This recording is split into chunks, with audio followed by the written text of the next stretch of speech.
The UK government have banned algorithmic social media for under 16s. Great. Good move. Except, while the state have locked the front door, Silicon Valley have already climbed in through the bathroom window. Today, I will be exploring the massive messaging loophole that the government missed. I will be talking about how to make your router the bad guy, and we'll talk about the exact setting you need to change on your teenager's phone tonight.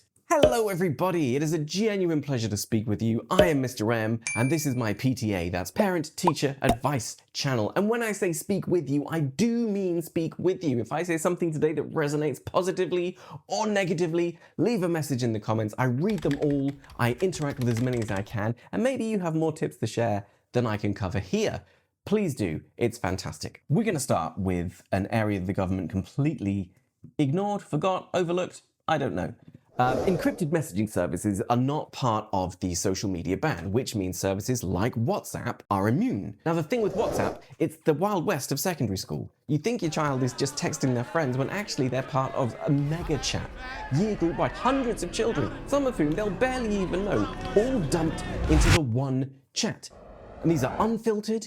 They are the epicenter for peer pressure and unfiltered content, and there's nothing you can do about it. The messages are encrypted. You can't get around this other than to sit with your child and open their WhatsApp and change their privacy settings from everybody to my contacts except. And this is really important because those mega chats result in hundreds of notifications coming through bing, bing, bing, bing, bing, bing, bing, bing, bing all the time, creating this sense of hyper arousal in your child. Quick example, and I promise I'll keep these to a minimum. I was teaching a child one-to-one and her phone in the 1 hour that we had pinged a notification easily 50 times. 50 times in 1 hour. Now, not only was that distracting for the teaching and the learning, but also every time it pinged, you could see on her face, she wasn't thinking about the lesson we were doing, she was thinking about, what am I missing? What's going on? And the more it pinged, the greater her anxiety became that she was missing out on the group chat messages, to the point where 10 minutes before our lesson finished, she said, I really need to know what the others are talking about, can I check my phone? Now I said no, and that created friction. Mega chats are the devil. So go into those privacy settings and update the group edition permissions, again, from everyone to my contacts except. Fixing the privacy settings solves one problem, but if you don't do this next step, it's completely pointless. Do not let your child charge their phone in their bedroom. It's that simple. We all know that the blue light in phones suppresses melatonin and stops them being able to get to sleep. But even if you change that, if you switch it to a blue light filter, which I'm sure your child will tell you they can do, and they can, it's easy to do. But even if you suppress that blue light, it's this hypervigilance. If the phone is there and they're waiting for a message, they're going to delay their sleep. Even if they've got their eyes shut, they're waiting for that message. They're waiting for something. If the phone isn't there, they can't fall into that trap of vamping, of staying up late into the night dealing with the text messages.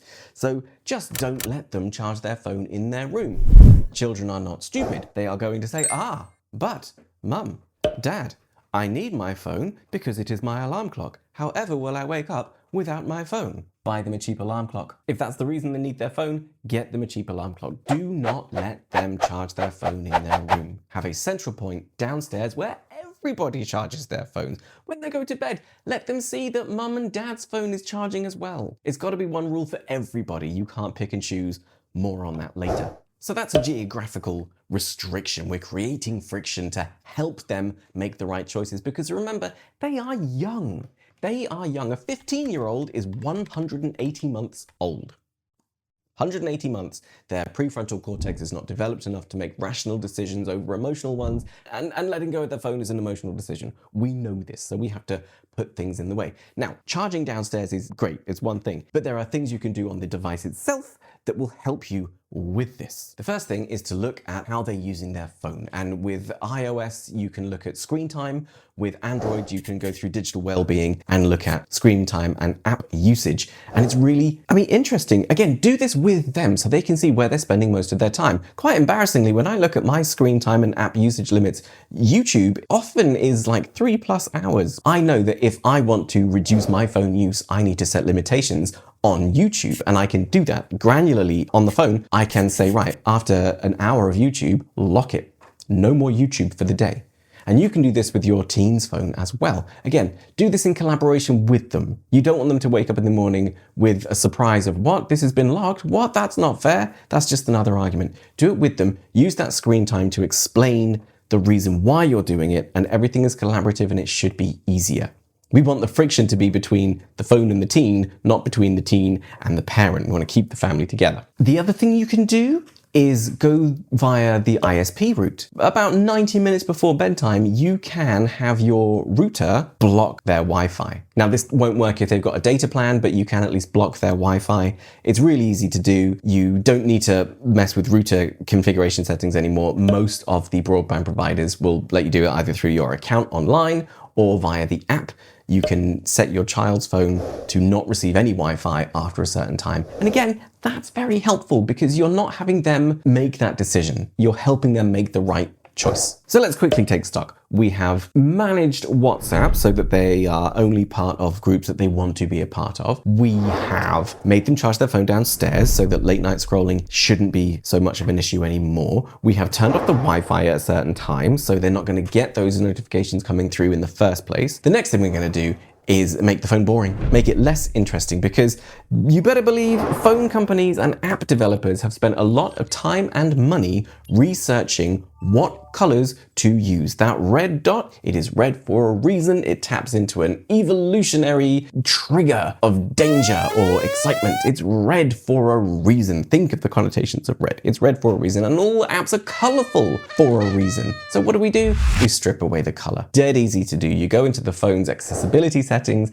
and you set a certain time to turn the entire phone to grayscale. This makes the phone visually less appealing. There is some research, I have a fact here, there's some research, where is it? It can reduce daily screen time by an average of 40 minutes. 40 minutes, that's not bad. I've done this myself. I've set my phone up for a bedtime mode, and at bedtime mode, the screen just goes black and white. And yes, you can still use it, but genuinely, it's not as interesting because everything is black and white. Again, with every single step on these lists, children aren't stupid. And this isn't something you can lock behind a parent pin. They can go into the accessibility settings and remove the grayscale filter. This is why you do it with them. You talk collaboratively and you explain the reasons behind your decisions. I'm not saying it's going to work 100% of the time, but it will work better than if you don't do it at all. Making the phone boring is only half the battle. What we need to do now is implement something to do with the time that they suddenly find themselves with. Between, say, dinner time and bedtime, when they suddenly now have nothing to do. And because of fubbing is a new word I learned just this week actually, it's a portmanteau of phone snubbing. And it's where we've all experienced it, where a whole family group is sat around a room and instead of talking to each other, they're on their phones. Not even texting each other. They're on their phones doing individual things. That's called fubbing. The more you know. So what do we do now that we're not fubbing because our phones have been put away? Those hours between dinner time and bedtime are absolutely crucial. Encourage them to kind of detox from the day. Ask them how their day was. Don't say, how was your day? Because that feels like an attack or an exam or something stressful. Just kind of casually mention it in conversation. With my 4-year-old, who doesn't have the vocabulary to tell me that his day was, acceptable, above par, we say to him, how was your day today? Was it wee or And you can do the same thing with your teen. Make it fun. Let them laugh at you. And if they don't want to engage in conversation, that's fine as well. You're going to hear this phrase. I predict you will hear this phrase. I'm bored. Let them be bored. As a generation, they've lost the art of being bored. There are a lot of parent influencers out there who will say that kind of your job is to keep your child constantly entertained. And because the phone is so entertaining, you have to be more entertaining. You need to grab that attention from them. Let them be bored. Creativity is sparked from boredom. If they're going to sit and stare at a wall for a few days, let them. Let them experience what it's like to do nothing. If nothing else, it will encourage them to actually think about their day and process things mentally and emotionally. And who knows, they might get so bored that they open up a book. Stranger things have happened. But to make all of this work as seamlessly as possible, you can't be a dictator about it. It has to be unilateral. After dinner time, all devices need to be put down. That includes yours. And that's difficult. I know that's difficult, but how can we sit here and tell our children, you shouldn't be doing that, whilst we then go and check, I don't know, whatever you check on your phone? It can't happen. It can't. It'll just result in them being angry, you being undermined, and everything falls down. Everybody has to agree to it. But this is the good thing, because now nobody can engage in fubbing. It's my new favourite word. And we can all decide, like, get out a board game.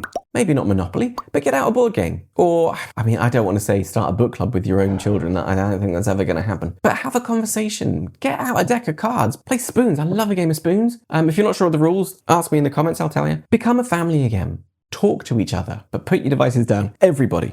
I've got something you can all do as a family. You can fill out a media plan, a family media plan. Don't laugh, I'm serious. I even have one you can download. And this is where you all agree as a family what time the devices are put to bed, where the devices are charged, what time in the morning devices can be turned on. And you can also see who wants an alarm clock and order a bunch of them together. I just think it's really important. Engage with your team, make them feel part of it, let them feel heard. It will be so much easier for you, it will be so much easier for them, and if they learn these good habits now, then when they leave home, they will carry those good habits with them. Like I said, I've got all of this in a pack that you can download for free at the end of the video. One more thing I absolutely have to say, you must include a safe harbor clause. Go too draconian with it, too authoritarian, and it will only breed secrecy and undermining of the rules.